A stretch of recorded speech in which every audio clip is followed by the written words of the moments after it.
उपवास में क्या क्या सावधानियां बरतनी चाहिए, विस्तार से लिखें।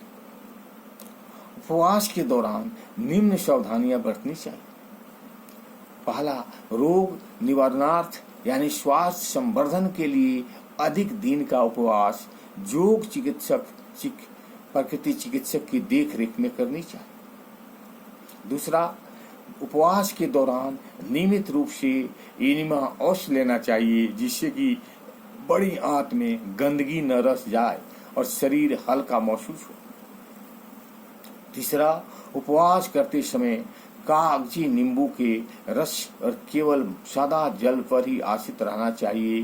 कोई भी ठोस खाद्य पदार्थ या अप्राकृतिक भोजन जानलेवा साबित हो सकता है। चौथा, उपवास में उत्पन्न उभार को स्वयं से सहन करना चाहिए, क्योंकि उभार के रूप में ही विजातीय द्रव शरीर से बाहर निकलकर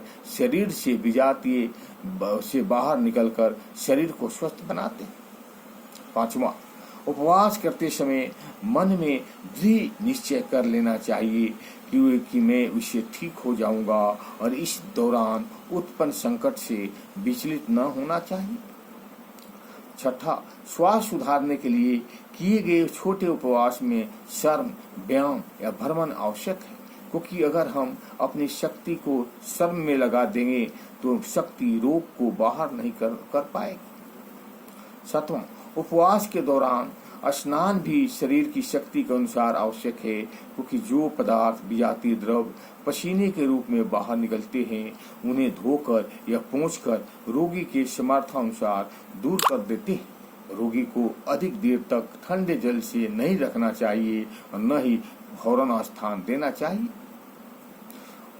आठवां, स्वास्थ्य रक्षा के लिए धूप स्नान करते समय सिर के ऊपर कोई कपड़ा या कागज का टुकड़ा रख देना चाहिए। इससे पसीना आकर चर्म की स्वच्छता बढ़ जाती है। दोपहर के समय कभी भी धूप स्नान नहीं लेना चाहिए। इसके लिए सुबह से सौम्य प्रकाश में ही स्नान लेना चाहिए, क्योंकि इससे अनेक उपयोगी तत्व शामिल होते हैं। नौवां, उपवास काल में चिंता और शोक से दूर रहकर हमेशा प्रसन्नचित्त रहना चाहिए।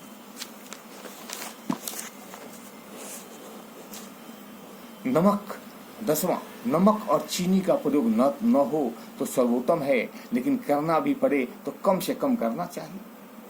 11वां, उपवास काल में उत्पन्न उभार को पानी, मिट्टी या सेक द्वारा नियंत्रण में नहीं लाकर उचित समय पर फलों का रस देकर उपवास को समाप्त नहीं किया जाता तो कोई बड़ा संकट उत्पन्न हो सकता है और रोगी का प्राणांत भी हो सकता है। 12, उपवास काल के दौरान रोगी को गर्म पानी पीने की देना चाहिए। ठंडा जल कदापि नहीं देना चाहिए, इससे शरीर का ताप गिर जाएगा।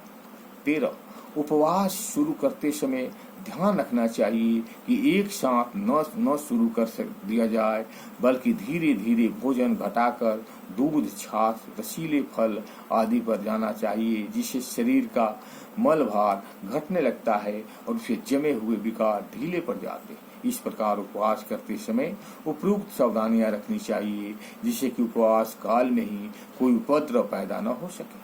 ओम शांति। अच्छा लगे तो लाइक करें और सब्सक्राइब करें।